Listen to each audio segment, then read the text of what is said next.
해전TV 구독자 여러분 반갑습니다. 벌써 6월이 지나고 있는데요. 자연의 아름다움이 절정에 달하는 시기에 아름다움을 하이쿠를 통해 표현하는 방법을 배워보는 것도 좋지 않을까 싶습니다. 새벽 이슬, 산들바람, 꽃들의 향기를 느끼며 여러분들의 창작 활동이 더욱 풍부해지길 기대해봅니다. 하이쿠는 짧지만 나름의 깊은 의미를 담아낼 수 있어서 자연과 계절의 변화를 감상하고 도의를 표현하는 데 탁월한 도구라 할 수 있겠습니다. 이제 어느 정도 하이쿠가 어떤 것인지 조금씩 알아가고 계신 분들에게 도움이 될 만한 것이 뭔가 고민을 해봤는데요. 지난 시간에 기레지의 효과에 대해서 소개해 드린 바가 있어서 오늘 하이쿠 기초 강좌에서는 기레지의 세 가지 기능에 대해서 설명드릴까 합니다. 기레지에는 야, 카나, 캐리가 있다는 것은 이제 잘 알고 계실 텐데요. 하이쿠에서 시의 흐름을 끊어주거나 감정을 강조하는 기능을 합니다.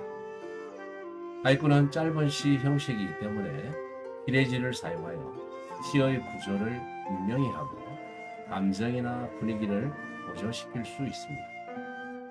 또한 하이쿠의 리듬을 더하여 독자가 하이쿠를 볼 때 자연스럽게 잠시 멈춰 생각하게 만들기도 합니다. 한마디로 하이쿠에서 빼놓을 수 없는 중요한 요소라 할 수 있겠습니다. 여러분, 다카마 교시라는 하이징에 대해서는 앞선 방송에서 여러 차례 소개해 드린 바가 있는데요. 다카마 교시는 마사오카 시키의 제자로 하이쿠의 전통적 형식과 자연의 사실적 묘사를 중시했습니다. 그런 마사오카 시키한테서 영향을 받아 하이쿠를 시작했고 1898년부터 마사오카 시키가 창간한 하이쿠 잡지인 호토토기스의 편집장을 맡게 되었습니다.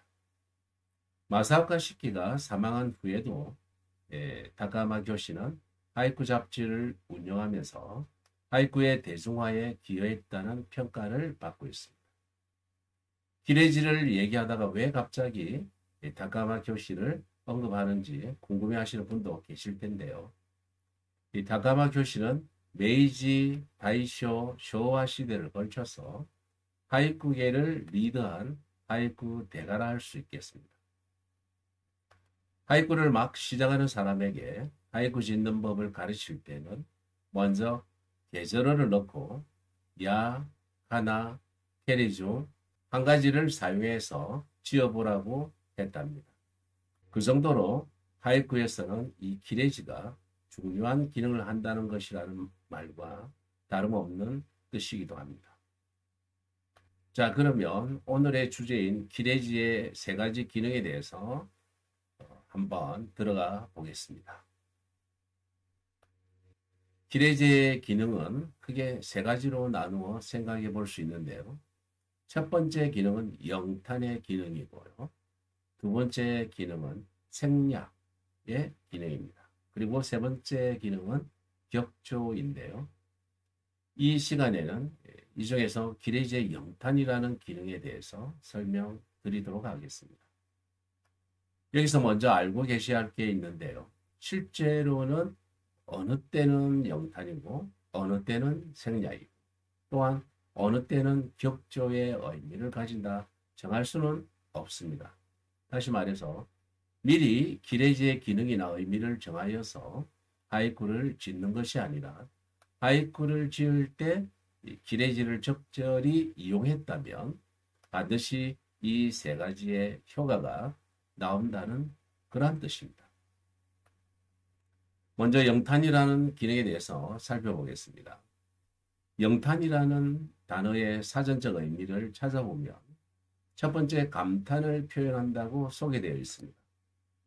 표준 국어대사전에서는 감정이나 느낌을 강하게 표현하는 행위이고 주로 아름다움, 슬픔, 놀라움 등을 나타낼 때 사용된다는 설명이 있습니다. 두 번째, 위키백과에서는 문학에서 감정의 고조를 나타내기 위해 사용하는 표현 기법으로 하이쿠, 시, 소설 등 다양한 문학 장르에서 사용되고 있다고 소개하고 있습니다. 세 번째로 일본어 사전에서는 길게 소리를 끌어 노래하는 것, 그리고 감탄이나 감동하는 것이라 소개하고 있습니다.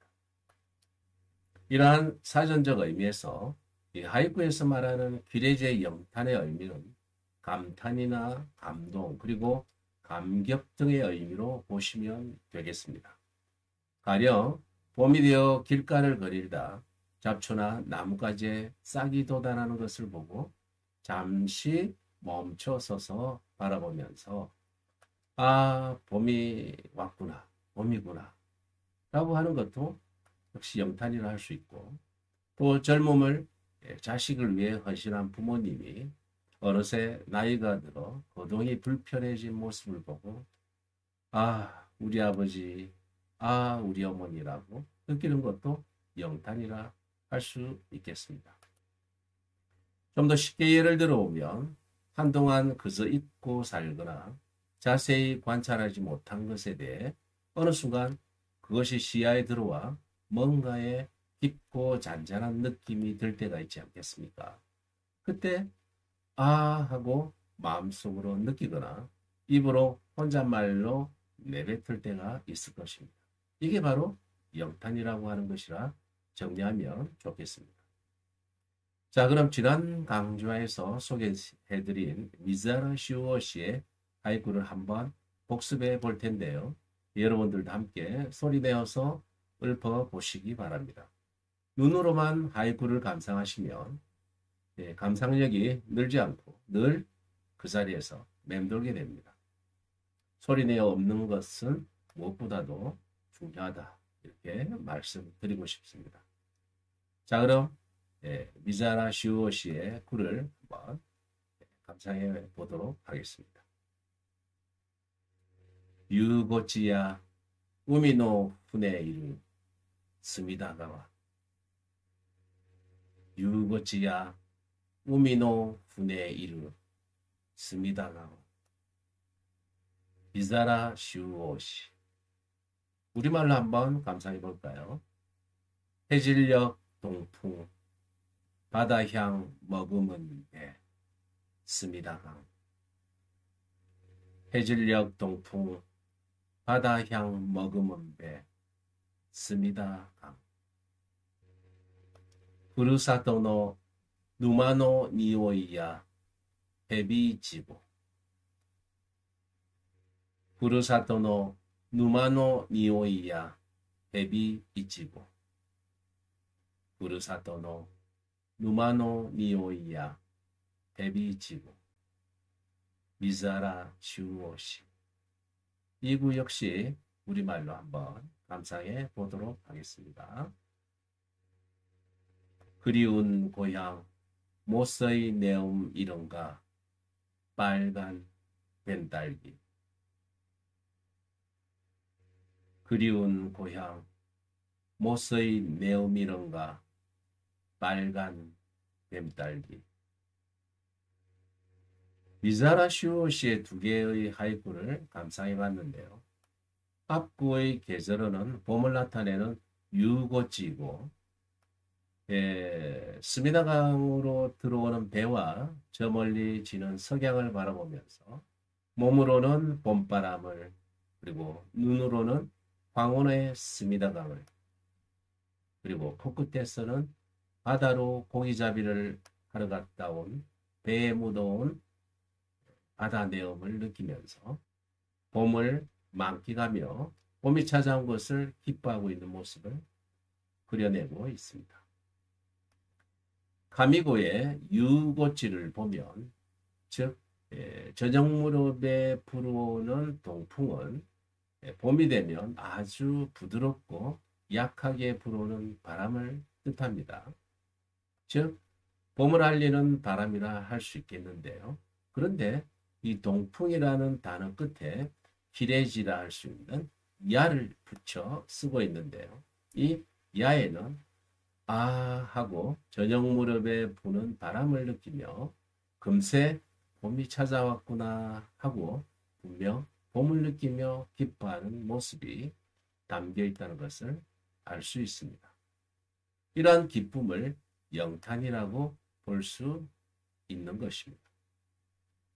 뒤의 계절어를 보면 여름을 나타내는 해비지고인데요. 이 해비지고라는 것은 뱀딸기를 뜻합니다. 일본 전역에 널리 자생하는 딸기의 한 종류로 작은 하얀 꽃을 피우고 빨간 열매를 맺습니다. 보통 먹지는 않지만 그 자태를 보면 가련한 정취를 느낄 수 있는데 뱀딸기의 열매를 보며 문득 향수에 젖은 마음을 노래하고 있는 것 같습니다. 모처럼 고향에 돌아와 어린 시절에 자주 놀았던 못 근처에 서서 여름의 강렬한 햇빛을 쬐며 못의 물은 특유한 냄새를 뿜고 있는데 미자라 슈워시는 그래, 이 냄새다. 수년 전에 맡았던 냄새와 똑같구나. 정말 반갑구나. 이렇게 느끼면서 문득 발밑을 보니 이것도 어린 시절에 보았던 뱀딸기의 빨간 열매가 대여섯 개 보였지 않았을까? 그런 상상을 해봅니다. 이것이 바로 작자의 기억이나 생각 그리고 느낌이었을 것이고 또한 기레지인 야로 집약되고 있는 것을 짐작할 수 있습니다. 이 두 개의 하이쿠에서 사용된 기레지 야는 가미고와 나가시치에 각각 붙여 작자의 영탄을 나타내고 있다는 것을 알 수 있었습니다. 이번에는 다카마 교시의 하이쿠를 감상해 보시겠습니다. 나가레 유쿠 다이콘 노 하노 하야사카나 나가레 유쿠 다이콘 노 하노 하야사카나 다카마 교시. 자, 이거를 한번 우리말로도 읊어보도록 하겠습니다. 강물 따라서 무잎이 흘러가네. 너무도 빨리. 강물 따라서 무잎이 흘러가네. 너무도 빨리. 키리히토하 히아타리 나가라 오치니 게리. 키리히토하 히아타리 나가라 오치니 게리. 다카마 교시. 자, 이분 한번 우리말로 읊어보겠습니다. 오동잎 한 장, 햇살 가득 머금고 떨어졌구나. 오동잎 한 장, 햇살 가득 머금고 떨어졌구나. 자, 이 두 개의 구에서 영탄의 느낌이 기레지 카나와 페리로 각각 집약되고 있는 것을 알 수 있습니다. 앞의 구는 교외의 작은 강을 흘러가는 무의 잎사귀에 순간 눈을 멈추고 하이쿠로 읊은 것인데요. 물의 흐름을 타고 흘러가는 새파란 무잎이 너무나도 선명한 인상을 주고 있습니다. 시모고의 하야사카나는 물리적으로 물의 흐름을 타고 빠르게 흘러가고 있는 무잎의 모습을 표현했을 것이라 이해하기 쉽겠지만 실은 무잎이 빠른 물의 흐름을 타고 눈앞에 지나가는 그 찰나적인 순간에 마음을 움직여서 그 짧은 순간에 지금껏 뭔가 마음속에 쌓여있던 감흥 또는 흥미로운 마음이 한꺼번에 쏟아졌음을 하야사카나 이 표현으로 배출했을 것이라 감상해 볼 수 있을 것입니다. 뒤의 구는 설명드리기 전에 우리 가요 중에 최헌 가수의 오동잎이라는 노래 가사를 잠시 읊어보겠습니다. 한곡 불러드리면 더 좋겠지만 저작권이 있어서 오늘은 참아야겠습니다. 자, 그럼 읊어보겠습니다. 오동잎 한잎 두잎 떨어지는 가을밤에 그 어디서 들려오나 귀뚜라미 우는 소리. 고약에 흐르는 밤의 성막을 의해서 너만은 싫다고 울어대라. 그 마음 서러우면 가을바람 따라서 너의 마음 멀리 멀리 뛰어보내 주려무나. 정말 멋진 노래말이라 생각하는데 어린 시절에 이 곡을 한 번쯤 불러보았을 것입니다. 여러분도요. 이 방송을 보고 계신 여러분들께서는 50대, 60대 분이 많이 계시니까 한 번쯤은 소리내어 불러보셨을 것입니다. 이처럼 오동잎 하면 바로 가을을 상징하는데 키리히토하, 이 키리히토하가 가을을 나타내는 계절어가 되겠고요. 시모구의 오치니 캐리, 오치니 캐리의 이 캐리가 기레시입니다. 오동나무에 대해 한국과 일본에서는 어떻게 이해하고 있는지 제가 좀 조사를 해봤는데요. 한국과 일본 모두 오동나무는 가볍고 부드러우며 습기와 곰팡이에 강해서 목공예라든지 가구, 악기 제작에 널리 사용한 그러한 고급 목재라 소개하고 있습니다. 그리고 오동나무는 한국과 일본에서 모두 번영과 길조를 상징하는데요. 한국에서는 오동나무가 잘 자라는 집안이 번창한다고 여겨졌고요. 일본에서는 오동나무의 잎과 꽃이 국가 상징물이나 문장으로서도 사용되었다고 합니다.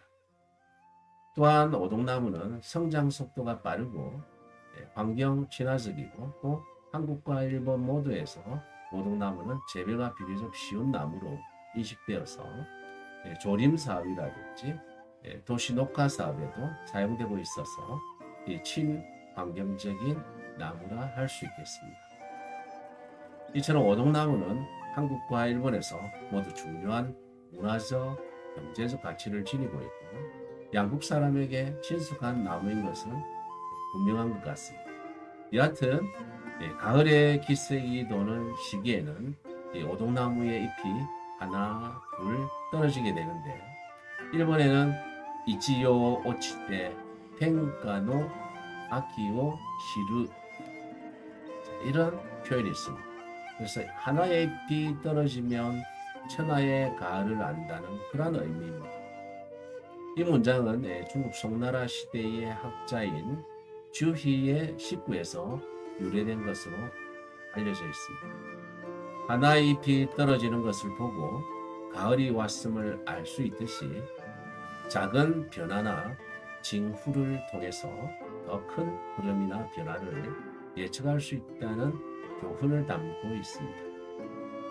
다가마 교시는 떨어지는 오동잎을 보고 지은 구로 히아타리 나가라, 즉 오동잎이 팔랑팔랑 떨어지는 순간에 햇살이 비추는 모습을 담아내었고 시모구의 오치니 캐리에서 기레지 캐리를 통해서 아 가을이구나 하는 감동 또는 영탄을 담아내고 있습니다. 이처럼 기레지의 적절한 사용은 이 이구를 감상하는 여러분이나 저도 쉽게 아 가을이구나 하고 느낄 수 있게 해준다고 말할 수 있겠습니다. 자, 오늘은 기레지의 세 가지 기능 중에서 첫 번째 기능이라 할 수 있는 영탄에 대해 살펴봤는데요. 도움이 되셨습니까? 다음 시간에는 생략과 격조라는 기능에 대해 순서대로 소개해 드리도록 하겠습니다. 행복한 하루하루 되시기 바라면서 오늘 영상은 여기서 마치겠습니다. 고맙습니다.